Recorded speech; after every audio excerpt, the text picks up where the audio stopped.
Chapter 1. Lesson 1. The rich don't work for money. The poor and the middle class work for money. The rich have money work for them. Dad, can you tell me how to get rich? My dad put down the evening paper. Why do you want to get rich, son? Because today Jimmy's mom drove up in their new Cadillac, and they were going to their beach house for the weekend. He took 3 of his friends, but Mike and I weren't invited. They told us we weren't invited because we were poor kids. They did?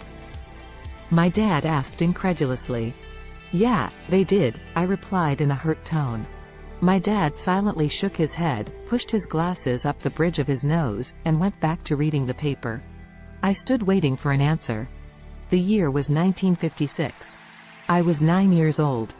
By some twist of fate, I attended the same public school where the rich people sent their kids. We were primarily a sugar plantation town. The managers of the plantation and the other affluent people, such as doctors, business owners, and bankers, sent their children to this elementary school. After grade 6, their children were generally sent off to private schools. Because my family lived on one side of the street, I went to this school. Had I lived on the other side of the street, I would have gone to a different school with kids from families more like mine. After grade 6, these kids and I would go on to the public intermediate and high school. There was no private school for them or for me. My dad finally put down the paper. I could tell he was thinking. Well, son, he began slowly. If you want to be rich, you have to learn to make money. How do I make money? I asked. Well, use your head, son, he said, smiling. Even then I knew that really meant, that's all I'm going to tell you, or, I don't know the answer, so don't embarrass me. A partnership is formed. The next morning, I told my best friend, Mike, what my dad had said. As best as I could tell, Mike and I were the only poor kids in this school. Mike was also in this school by a twist of fate. Someone had drawn a jog in the line for the school district, and we wound up in school with the rich kids. We weren't really poor, but we felt as if we were because all the other boys had new baseball gloves, new bicycles, new everything. Mom and Dad provided us with the basics, like food, shelter, and clothes. But that was about it. My dad used to say, if you want something, work for it. We wanted things, but there was not much work available for 9-year-old boys. So what do we do to make money? Mike asked. I don't know, I said. But do you want to be my partner? He agreed, and so on that Saturday morning, Mike became my first business partner. We spent all morning coming up with ideas on how to make money. Occasionally we talked about all the cool guys at Jimmy's beach house having fun. It hurt a little, but that hurt was good, because it inspired us to keep thinking of a way to make money. Finally, that afternoon, a bolt of lightning struck. It was an idea Mike got from a science book he had read. Excitedly, we shook hands, and the partnership now had a business. For the next several weeks, Mike and I ran around our neighborhood, knocking on doors and asking our neighbors if they would save their toothpaste tubes for us. With puzzled looks, most adults consented with a smile. Some asked us what we were doing, to which we replied, we can't tell you. It's a business secret. My mom grew distressed as the weeks wore on. We had selected a site next to her washing machine as the place we would stockpile our raw materials. In a brown cardboard box that at one time held catsup bottles, our little pile of used toothpaste tubes began to grow. Finally my mom put her foot down. The sight of her neighbor's messy, crumpled, used toothpaste tubes had gotten to her. What are you boys doing? She asked. And I don't want to hear again that it's a business secret. Do something with this mess, or I'm going to throw it out.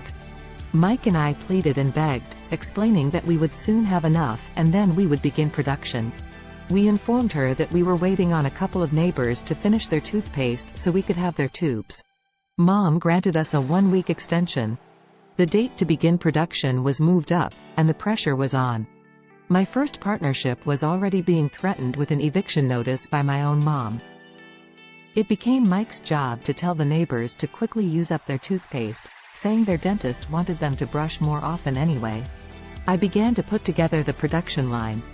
One day my dad drove up with a friend to see 2 9-year-old boys in the driveway with a production line operating at full speed. There was fine white powder everywhere. On a long table were small milk cartons from school, and our family's hibachi grill was glowing with red-hot coals at maximum heat. Dad walked up cautiously, having to park the car at the base of the driveway since the production line blocked the carport.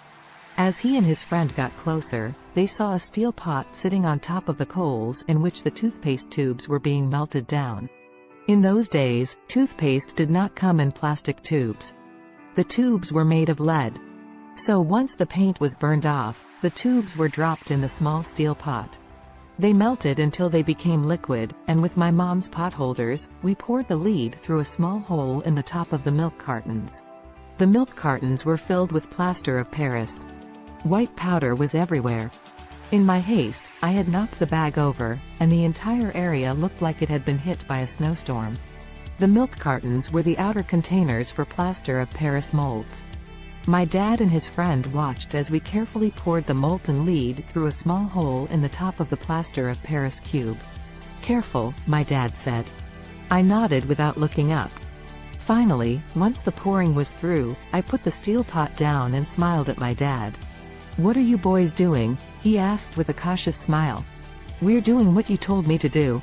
We're going to be rich," I said. "Yup," said Mike, grinning and nodding his head. "We're partners, and what is in those plaster molds?" my dad asked. "Watch," I said. "This should be a good batch." With a small hammer, I tapped at the seal that divided the cube in half. Cautiously, I pulled up the top half of the plaster mold and a lead nickel fell out. "Oh, no!" my dad exclaimed. "You're casting nickels out of lead." "That's right," Mike said. "We're doing as you told us to do. We're making money." My dad's friend turned and burst into laughter. My dad smiled and shook his head. Along with a fire and a box of spent toothpaste tubes, in front of him were two little boys covered with white dust smiling from ear to ear. He asked us to put everything down and sit with him on the front step of our house. With a smile, he gently explained what the word counterfeiting meant. Our dreams were dashed. "You mean this is illegal?" asked Mike in a quivering voice. "Let them go," my dad's friend said. "They might be developing a natural talent." My dad glared at him. "Yes, it is illegal," my dad said gently. "But you boys have shown great creativity and original thought. Keep going. I'm really proud of you." Disappointed, Mike and I sat in silence for about 20 minutes before we began cleaning up our mess. The business was over on opening day. Sweeping the powder up, I looked at Mike and said, "I guess Jimmy and his friends are right. We are poor." My father was just leaving as I said that. "Boys," he said, "you're only poor if you give up. The most important thing is that you did something. Most people only talk and dream of getting rich. You've done something. I'm very proud of the two of you. I will say it again, keep going. Don't quit." Mike and I stood there in silence. They were nice words, but we still did not know what to do. "So how come you're not rich, Dad?" I asked. "Because I chose to be a schoolteacher. Schoolteachers really don't think about being rich. We just like to teach. I wish I could help you, but I really don't know how to make money." Mike and I turned and continued our cleanup. "I know," said my dad. "If you boys want to learn how to be rich, don't ask me. Talk to your dad, Mike."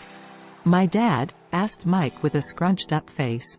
"Yeah, your dad," repeated my dad with a smile. "Your dad and I have the same banker, and he raves about your father. He's told me several times that your father is brilliant when it comes to making money." "My dad?" Mike asked again in disbelief. "Then how come we don't have a nice car and a nice house like the rich kids at school?" "A nice car and a nice house don't necessarily mean you're rich or you know how to make money," my dad replied. "Jimmy's dad works for the sugar plantation. He's not much different from me. He works for a company, and I work for the government. The company buys the car for him. The sugar company is in financial trouble, and Jimmy's dad may soon have nothing. Your dad is different, Mike. He seems to be building an empire, and I suspect in a few years he will be a very rich man." With that, Mike and I got excited again. With new vigor, we began cleaning up the mess caused by our now-defunct first business. As we were cleaning, we made plans for how and when to talk to Mike's dad. The problem was that Mike's dad worked long hours and often did not come home until late. His father owned warehouses, a construction company, a chain of stores, and 3 restaurants. It was the restaurants that kept him out late. Mike caught the bus home after we had finished cleaning up. He was going to talk to his dad when he got home that night and ask him if he would teach us how to become rich. Mike promised to call as soon as he had talked to his dad, even if it was late. The phone rang at 8:30 p.m. "Okay," I said. Next Saturday. I put the phone down. Mike's dad had agreed to meet with us. On Saturday I caught the 7:30 a.m. bus to the poor side of town. Let's continue in the next video. Until then, take care.